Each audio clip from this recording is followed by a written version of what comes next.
হরে কৃষ্ণ। জন্মান্তর কি সত্যিই আছে? কেন ফিরে আসে আত্মা? জানুন বেদে কি বলছে। জন্ম হলে মানুষের মৃত্যুও হবেই। হিন্দু ধর্মে জন্মান্তরের কথাও বলা হয়েছে।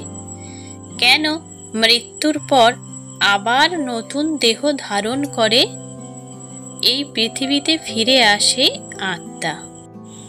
মানুষের জীবনে জন্ম ও মৃত্যু হলো পরম সত্য।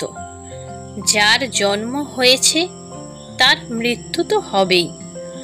শুধু মানুষ নয়, মৃত্যু নিশ্চিত সমস্ত প্রাণীকুলেরই। হিন্দু ধর্মে জন্মোত্তরের তত্ত্ব বিশ্বাস করা হয়, অর্থাৎ মৃত্যুর পর আত্মা আবার দেহ ধারণ করে এই পৃথিবীতে ফিরে আসে। কিন্তু এই বিষয়টি নিয়ে রহস্য ও ধোঁয়াশা চিরকালীন। মানুষের মনে বারবার এই প্রশ্ন দেখা দিয়েছে যে সত্যিই কি জন্মান্তর আছে? সত্যিই কি মৃত্যুর পর আবার দেহ ধারণ করে ফিরে আসে আত্মা? জেনে নেওয়া যাক পুরাণে বিষয়ে বেদ ও পুরাণে কি বলা হয়েছে। বেদে জন্মান্তর তত্ত্ব।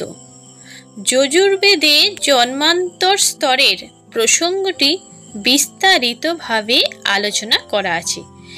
উপনিষদে বলা হয়েছে যে এক মুহূর্তেরও কম সময়ে অথবা সর্বোচ্চ 30 সেকেন্ডের মধ্যে আত্মা একটি দেহ ত্যাগ করে অন্য দেহে প্রবেশ করে। গরুড় পুরাণ অনুসারে 3 দিন 13 দিন, একটি মাসের 1/4 অথবা গোটা একটা বছর, এই সময়ের মধ্যে আত্মা আবার নতুন দেহ ধারণ করে। যে আত্মা আবার দেহ ধারণ করে না, সে আত্মা হয় পিতৃলোকে আর নয়তো স্বর্গলোকে চলে যায়, আর নয়তো তারা উদ্দেশ্যহীনভাবে ঘুরে বেড়ায়। সব কারণে আবার জন্ম নেয় না আত্মা।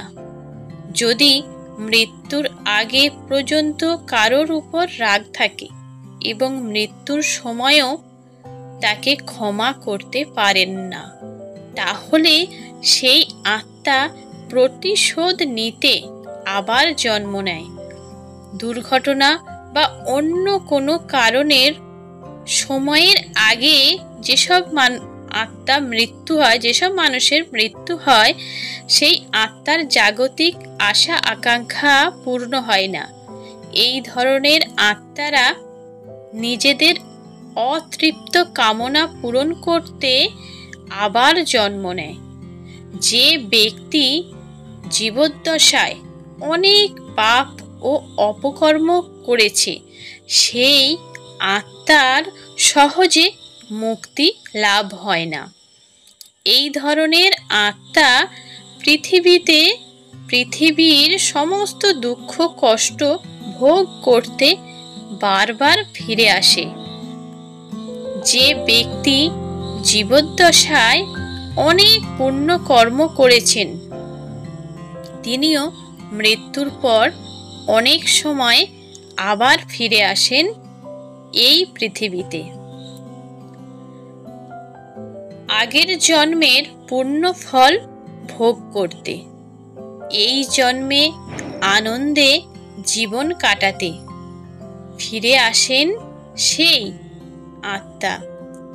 যদি কোনো ব্যক্তি নিজের কোনো সাধনা অপূর্ণ রেখে মারা যান, তখন সেই সাধনা সম্পূর্ণ করতে তার আত্মা আবার জন্ম নেয়, দেহ ধারণ করে ফিরে